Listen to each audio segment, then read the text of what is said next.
السلام علیکم دوستو، بسم اللہ الرحمن الرحیم۔ مصیبت کے وقت کی دعا۔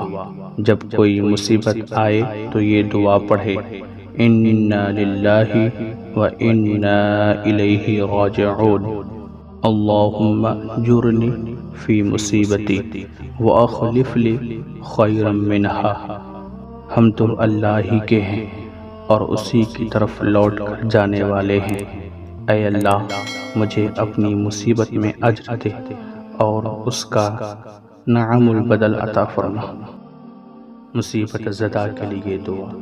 کسی مصیبت زدہ یا فاسق کو دیکھے تو یہ دعا پڑھے۔ مصیبت زدہ کو دیکھ کر یہ دعا دل میں پڑھے، اسے سنا کر نہیں۔ الحمدللہ الذی عافانی مما ابتلاک بہ وفضلنی علی کثیر ممن خلق تفضیلا۔ تمام تعریفیں اس اللہ کے لیے ہیں جس نے بچایا مجھے اس مصیبت سے جس میں تجھے مبتلا کیا، اور مجھے اپنی مخلوق میں سے بہت ساروں پر فضیلت دی۔